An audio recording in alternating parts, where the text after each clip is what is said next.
Today, we are talking about the future of journalism and what it means for local communities specifically. My friend Randy Lovely was a reporter, editor, and newspaper executive. Today, he's running a local foundation here in the Coachella Valley to finance and support local journalism. He has great insight into the industry. We begin with the rise and fall of newspapers. All right, Randy Lovely, thank you for joining us. How are you today?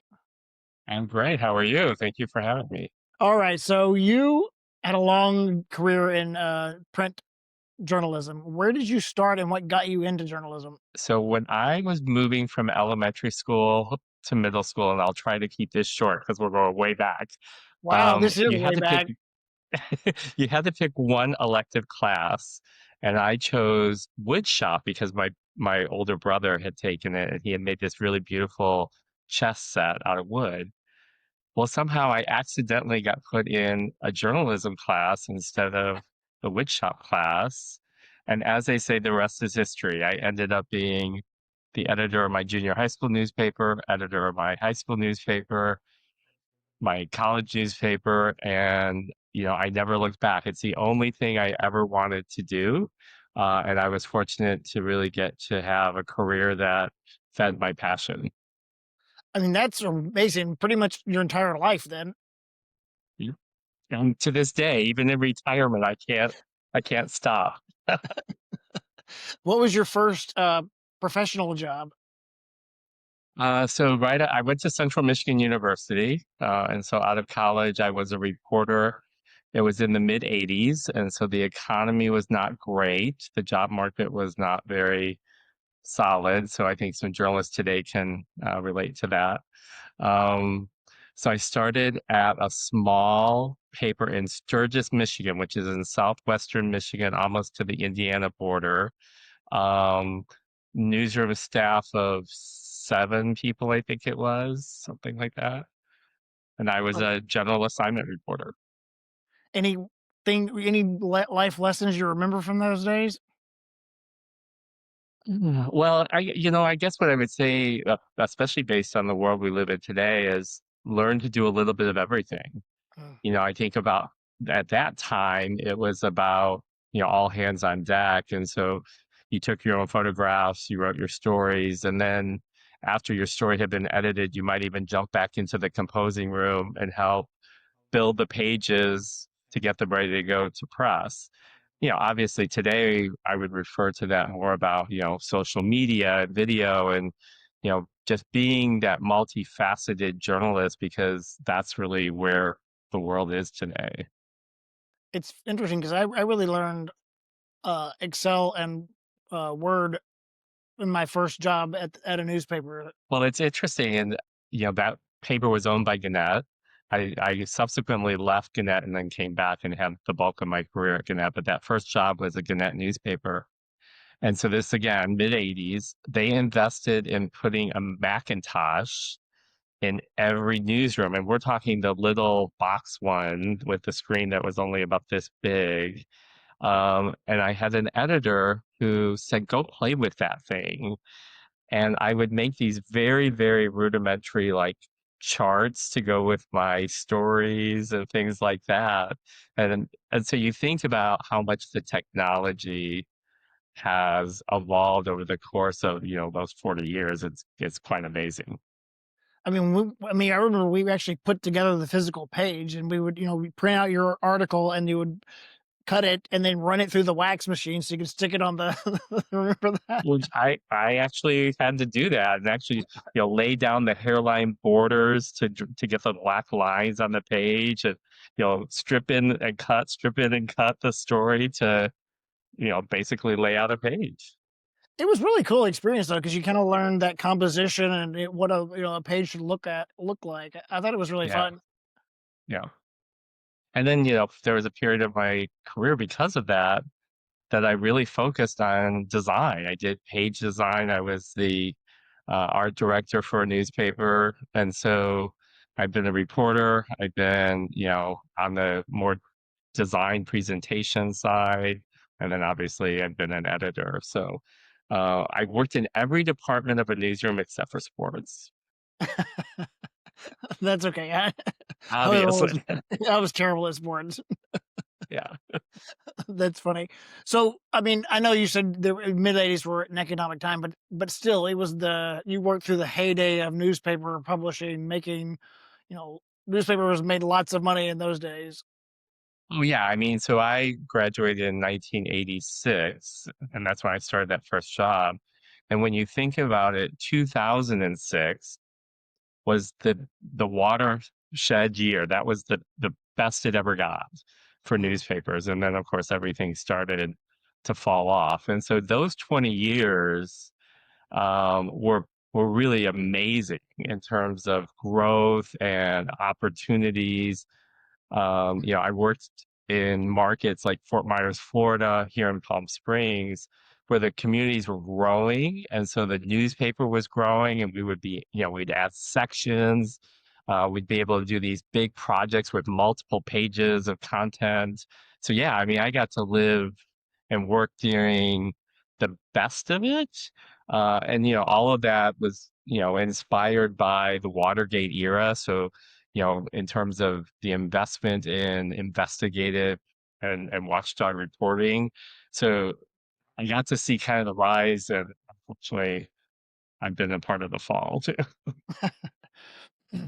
Yeah, so it's interesting because I worked at TV station in Los Angeles, and at one point, I don't remember the year, but it was somewhere probably 2006, 2007, where the Los Angeles Times had a higher revenue than all 7 TV stations combined. It was well over $1 billion in those days. Well, I can tell you so in 2006, I was working at the Arizona Republic. I was the editor of the paper there. I was in that newsroom for 14 years. And in 2006, the Arizona Republic was putting $1 million a day net profit to the bottom line. Wow. So yeah, more than $30 million a month they were making. It's amazing. And how big was your staff in those days? So it varied a lot. So when I joined the Arizona Republic in 2002, we were somewhere around 350, 400. In 2011, we merged with the NBC affiliate KPNX. Gannett ultimately owned both the number one TV station and the newspaper, and then AZ Central, which was the very dominant online site for both. We got a waiver from the FCC, and so we were able to move and build a studio in the Republic building, merge the staff together, and so I supervised that entire operation across all platforms, and we ended up getting up to about 500 people in the newsroom at that kind of high mark. I mean, that's amazing. That's a lot of they're all news gathering people too, right? Oh yeah, and we had a main office in downtown Phoenix, but we had satellite offices in Scottsdale, Mesa, Gilbert, Glendale, and those newsrooms had more people in them than I had in that first newsroom that I worked in. Of course. But you covered the entire state. Absolutely. Yeah. I mean, that is pretty remarkable. And I feel like the change happened quickly. Very quickly. So like I say, 2006 was that high water mark year. And then almost immediately you saw a couple of factors hit. And so between 2006 and 2008 or 9, really remarkable changes. One was the internet finally took hold. And so, the internet had kind of been this nascent thing in the late 90s, early 2000s. By 2006, consumer behavior had switched and people were really gravitating more and more to digital consumption. At the same time, the core part of the revenue model for newspapers, retail advertising, really started to be decimated thanks to things like Google and Craigslist and Amazon. You were already at that point in the mid 2000s seeing the massive consolidation of department stores, for example. And so, now you basically have Macy's, and that's it.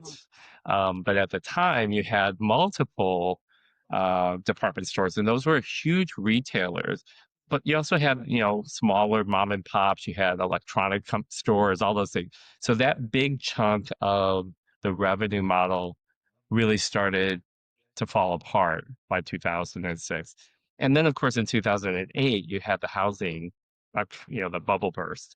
And especially in markets like Phoenix that were, you know, built on growth, when the housing market crashed, we were running multiple full page ads from developers and builders about, new communities that they were building. And so that combination of the change in consumer behavior, huge economic headwinds like the housing crash, and then just kind of the changing business model in terms of what was happening with the advertising base. Because when you think about it, at the time, your circulation cost, your subscription cost as a consumer, really was not part of the profit equation at all for a newspaper.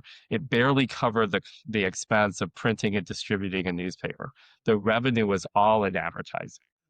And so when that advertising model started becoming, partially taken by your digital competitors, partially being completely upended by changing consumer behaviors, it really, caused a very quick, accelerated decline. Let's talk a little bit about Craigslist, because I feel like Craigslist kind of came out of nowhere, and that was it took all of the classifieds, and that was, I won't say it's free money, but it was pretty easy money, I would think. Yeah, and I mean, in hindsight, and of course, I wasn't, I was. If you go back to like the mid '90s, late '90s, when Craigslist really first started, and the fight for the classified ads really started to heat up. At that point, most newspapers were not putting any content online Mm. because we didn't want to give away the store.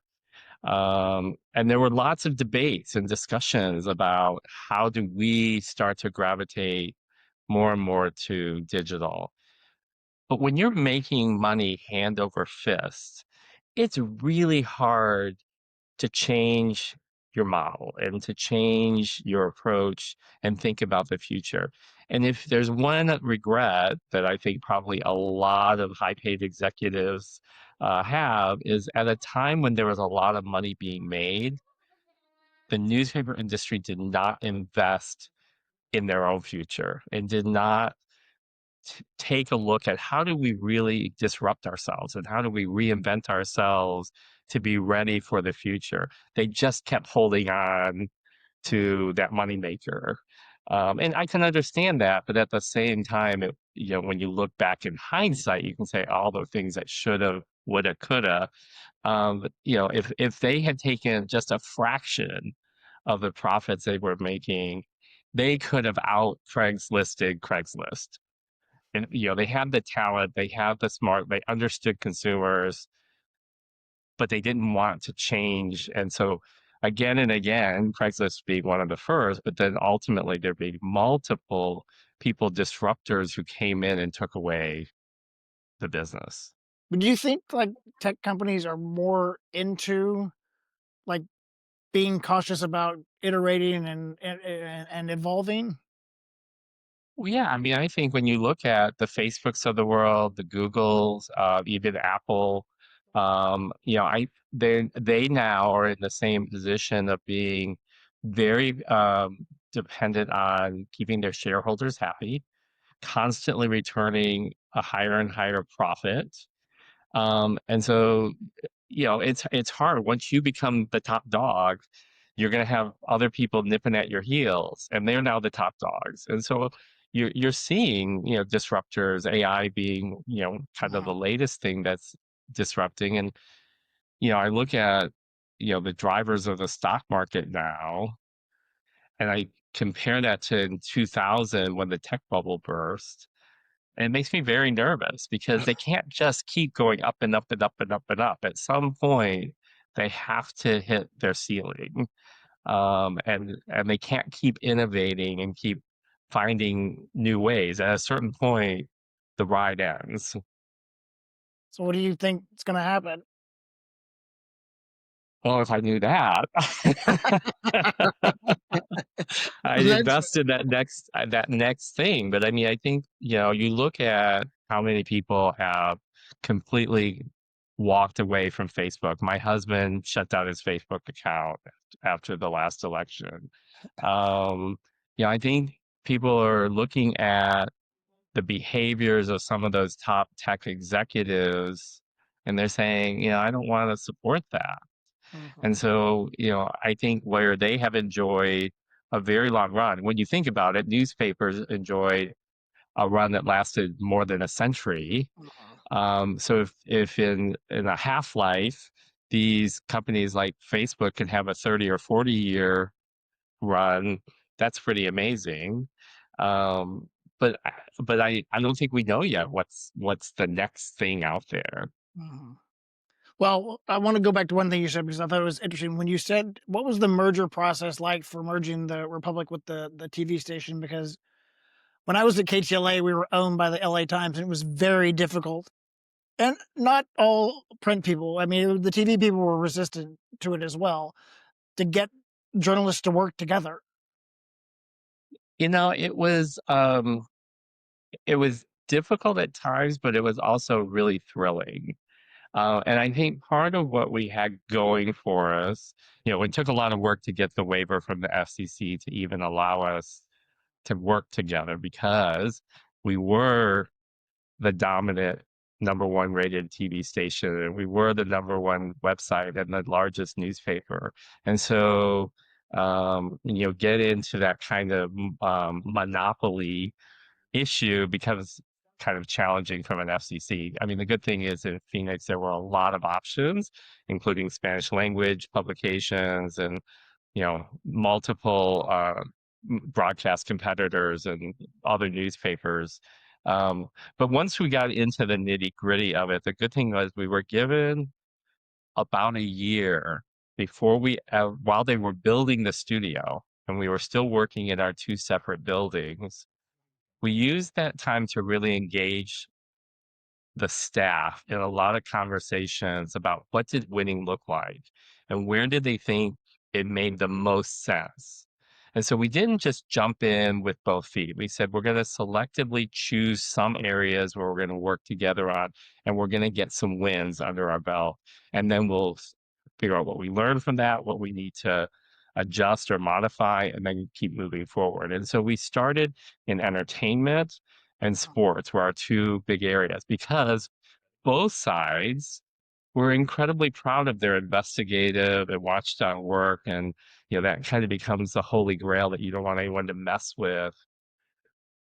Features, entertainment, sports seem to make a whole lot more sense for us. And we saw huge wins.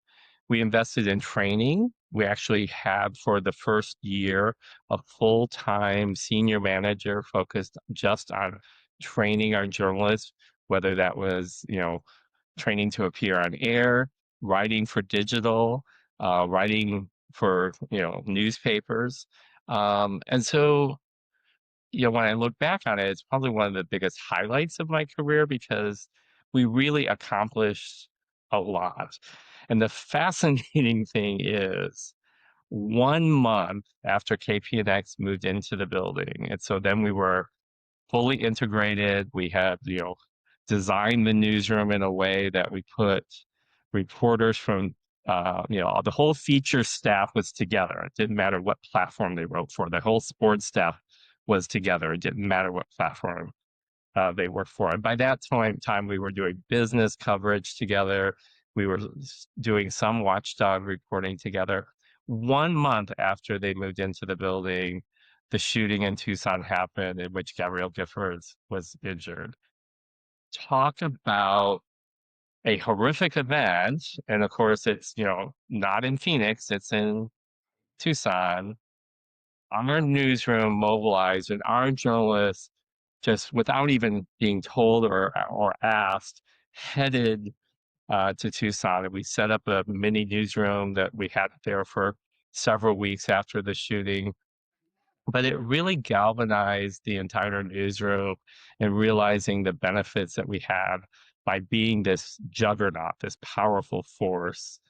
Um, and in the first day of coverage in the newspaper, we had a staff box listing the names of every newsroom employee who worked on that first day's coverage. And I'm not going to get the number right. It was 75, 80 names, but it included, KPNX journalists, AZ Central journalists, because we had staff members who were dedicated digital staff members, Oh, wow. and then Republic people. And so, not that you would ever wish for something tragic like that to happen, but in terms of the timing and what it did to really solidify the value of what we were trying to do, it really was the best thing you could hope for.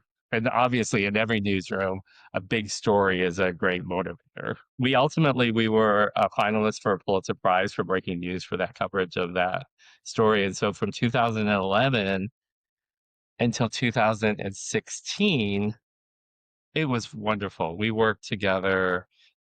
We accomplished a lot of great things. Well, then in 2015, Gannett decided to Mm. spin off its broadcast division, and they created Tegna, the broadcast company.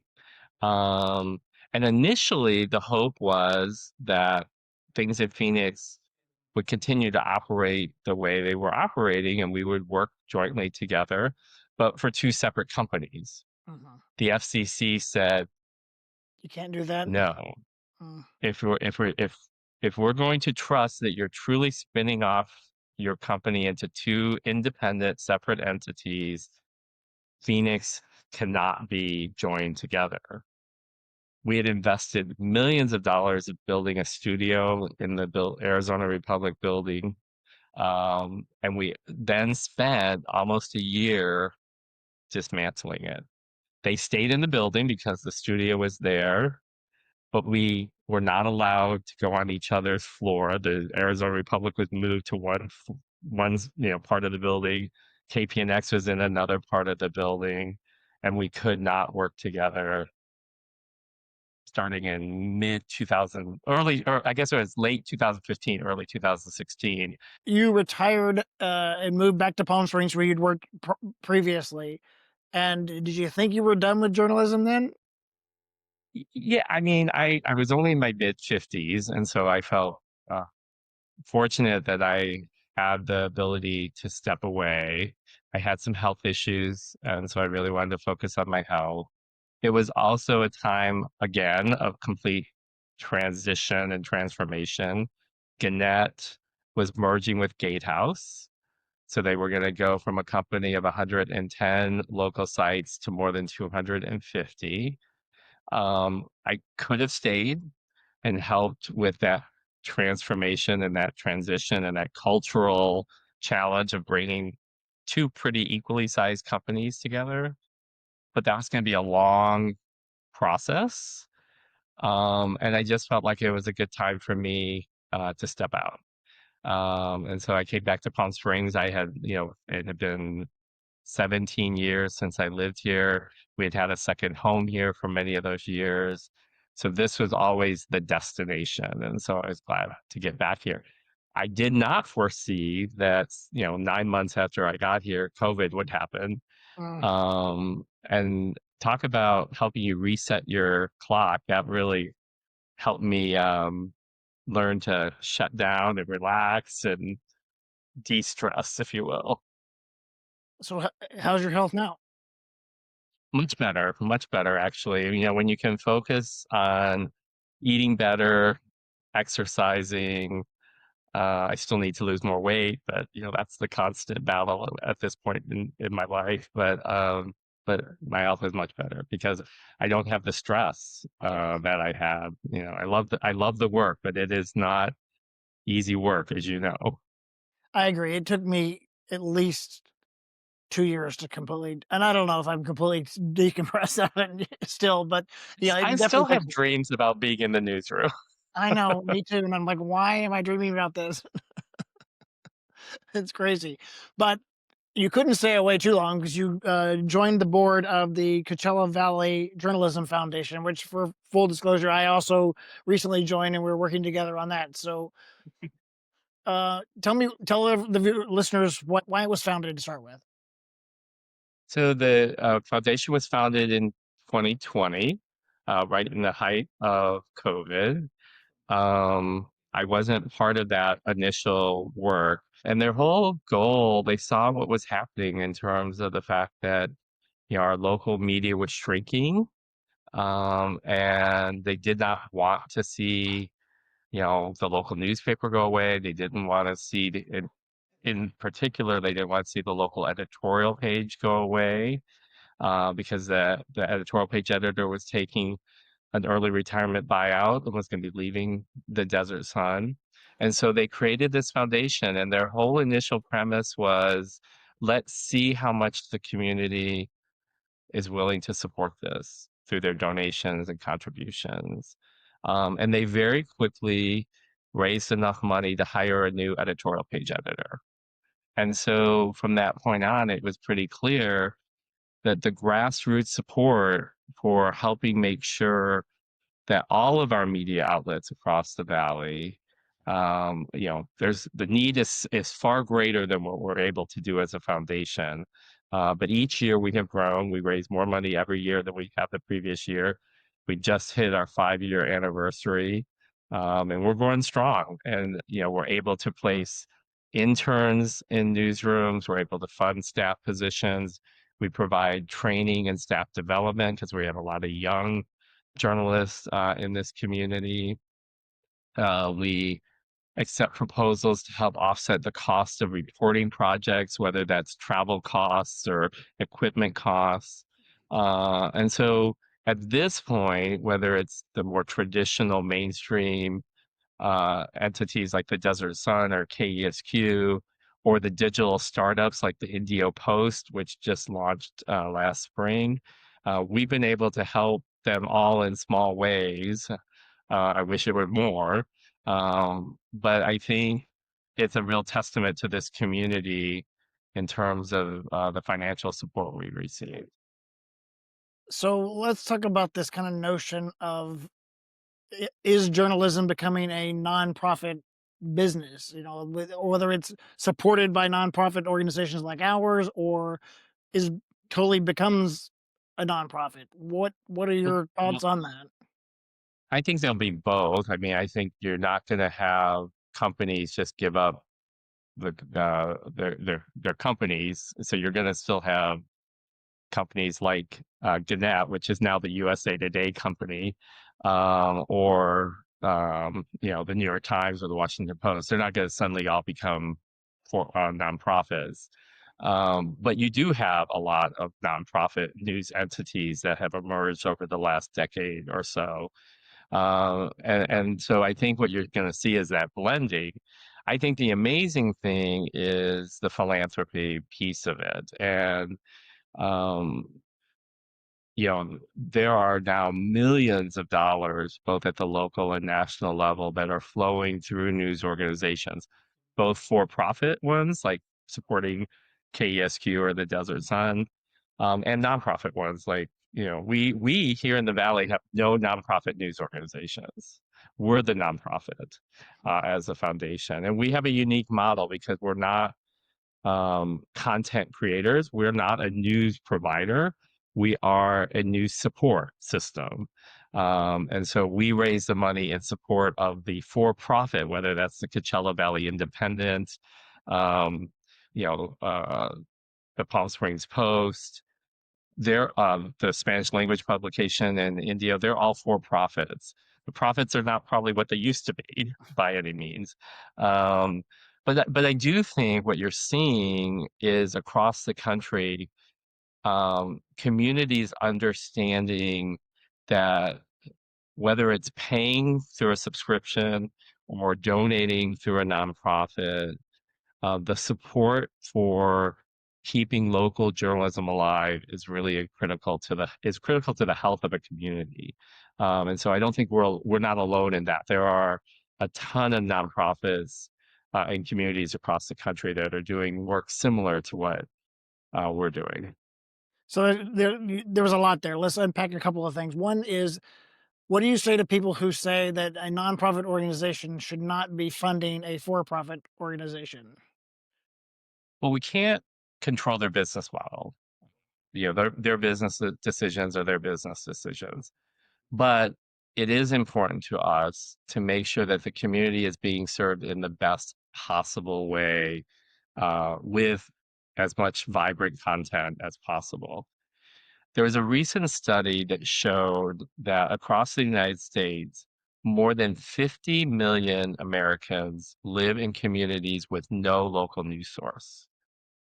So think about that for a second. 50 million Americans are not getting local news about what's going on in their community, whether that's watchdog work about their city council or whether that's things to do this weekend, the whole spectrum.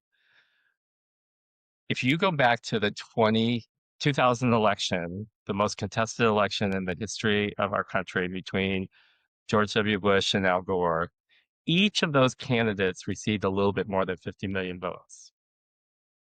So the equivalent of, so nonpartisan here, the equivalent of either one of those candidates got the number of votes from people who don't have access to local news. And so what happens when you have 50 million people who don't have access to local news is they become disenfranchised, they become less involved and apathetic, they're less informed, obviously. And so a community, kind of the fabric that knits a community together, starts to unravel and it starts to fall apart. And so one of the big things and that term is called news deserts. And so we have news deserts throughout the country where there's no local news. We say we live in the desert and we don't want to become a news desert. And so part of the challenge for us is to help make sure that, whether it's KESQ or the Desert Sun, or even, Mark Talkington, who's a two-man band producing the Palm Springs Post and the Indio Post, and he just launched the Palm Desert Post. How can we help them survive? And the fact that news outlets are actually sprouting up here in this community, I think is in large part to the fact that we're here as a foundation providing some support in the background. Yeah, that's true. But I wonder if there's a way to we can encourage these news deserts to create similar organizations. And you are seeing that. I mean, you see some national philanthropists like the Press Forward, which is a consortium of funders from like the MacArthur Foundation and the Knight Foundation, and they're setting up local Press Forward chapters in states across the country. And then what they do is help identify where those gaps are, and they help fund startups. So and that's just one example. There's a lot of that kind of work happening in those communities. I say it's better to save something that's already exists and is already functioning than it is to start something from scratch. The Desert Sun may not be perfect. NBC Palm Springs may not be perfect. KESQ may not be perfect, but they've been here a long time and they've served these communities well. They have established brands. They have a mechanism for doing what they need to do. And so if we can just help kind of boost them up and shore them up, that's a whole lot better than watching all of that kind of die away and then try to figure out how to come back and fill in the gap. That's fair. That's fair. The other thing I thought you said was interesting is pay for your news. This I feel like a lot of people recently have this notion that it's the internet and all news should be free, but you should subscribe to your local newspapers and or even digital subscriptions. Yeah, I mean, I feel passionately about this because journalists work really hard. I can tell you, back last spring when the bombing happened at the reproductive center here in Palm Springs, my first reaction on that Saturday morning was a weekend just got ruined for a whole lot of journalists.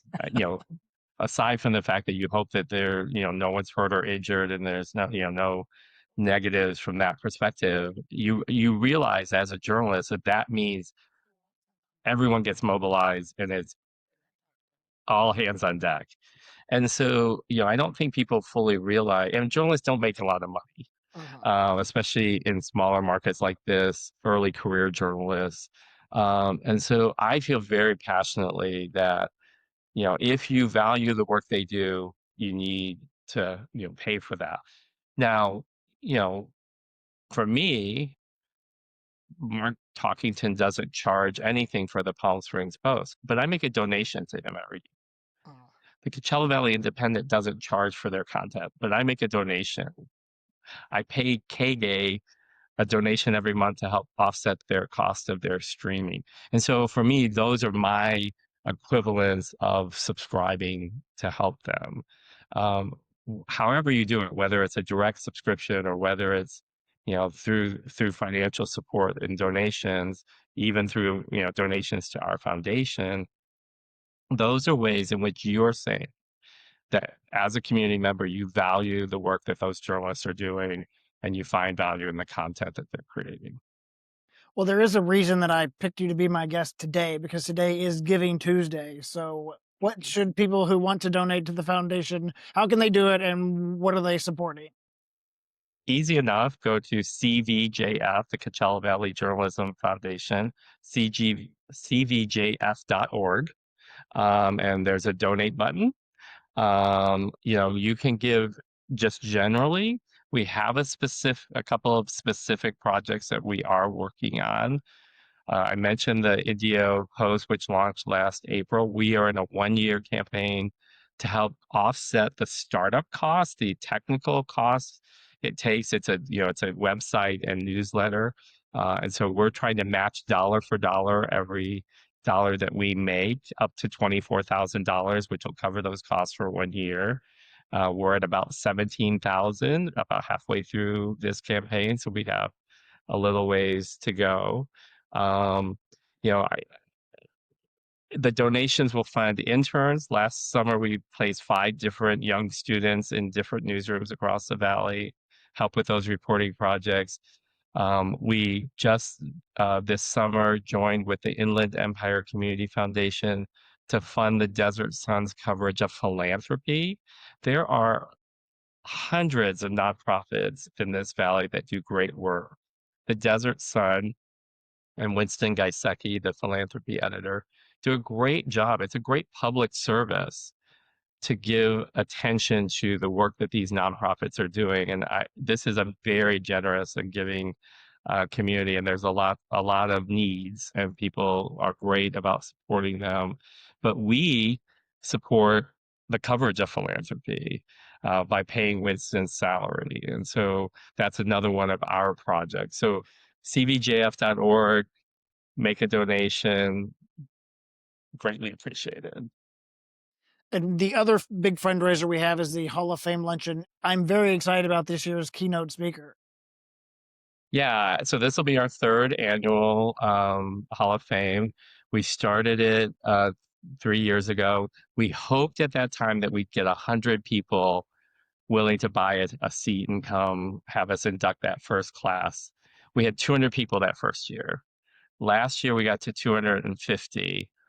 And right now, with still 3 months to go before the event, we are at 220 tickets sold. So we're aiming for 300 people. So that's another sign to me that this community really understands and supports the long careers of these journalists. Like, Larry Bohannon is being honored this year, longtime golf writer at the Desert Sun, who will celebrate his 40th year at the Desert Sun next year.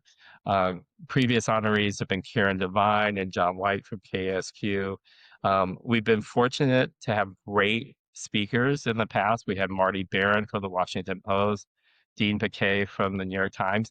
This year, it's Tanya Mosley, who is the co-host of NPR's Fresh Air. So she's going to have a whole different take on, what's happening. I think it's incredibly timely given the cuts to public funding of public broadcasting and public radio. So I think it'll be a great event. I think it's going to be very exciting. And when is it again? February 24th, Tuesday, February 24th. Tickets are on sale at cvjf.org. They're $200 for individuals, and you get a 10% discount if you purchase a table for 10 at $1,800. So come on out and have lunch with us. Okay, so now let's talk about Palm Springs. You and your husband lived here in the early 2000s, and then did you know then you would retire here? So it was an incredibly difficult decision to leave. We met at Hunter's in 2000. And The Mark Hunter old-fashioned was way. just Mark Hunter was just honored with a Walk of Fame a couple of weeks ago, and I didn't realize. I think he opened the bar in '98. I think is what I read at the time. So we met in 2000. So Hunter's had not been around for very long. We loved Palm Springs, but from a career standpoint, the decision to leave and go to Phoenix just really was too enticing. But we spent 17 years trying to get back here. And so for us in 2019, when the time came, there was no doubt this is where we were coming. We had bought our home a decade before. We had started a renovation project in anticipation of retiring. So this was a no-brainer for us. What do you love about Palm Springs? I grew up in Detroit, so the weather would be an obvious one. But I grew up in a large city, and what I love about Palm Springs is the fact that we have this incredible small town that has the amenities that can compete with any large city, whether that's restaurants, arts offering. I mean, local theater here is amazing. The Palm Springs Cultural Center to me is a huge gem. The museum is a phenomenal facility. And so without the hassles of a big city, we have all these great, assets. I will also say, obviously I love the large gay community, and I love the fact that even after all these years, I can walk into a room of a crowded event and not know anyone in that room because the gay community is so large. Um, but I also will say the generosity of this community. I mean, this is a really giving community. I know just over the last couple of weeks, people donating to food banks so that people can have a great Thanksgiving. The donations that we have received through our foundation, the generosity in this community is really inspiring. All right. Well, thank you so much for spending some time with us and explaining the newspaper business and the future of journalism. Well, thank you so much for having me. I look forward to coming back again sometime. Yep. Take care. There's a lot there to digest, so maybe you need to listen again. Good, important information. I think one of the best things he says, the best thing we can do for local journalism is for paid subscriptions to the newspaper. Content should not be free. People work hard for it. So subscribe to your local newspaper. Also, if you want to support the Coachella Valley Journalism Foundation, it's cvjf.org, or find the organization in your town that supports local journalism and join and help them out. Make a donation. It is Giving Tuesday. Next week, my dear friend Liberty Chan is our guest, and she's talking about her life after news as a wellness and fitness influencer and becoming a new mom. She's got great advice on traveling with a newborn. All right, as always, if you like the show, share with a friend, give us good reviews, good ratings. Thanks so much for listening. Until next time.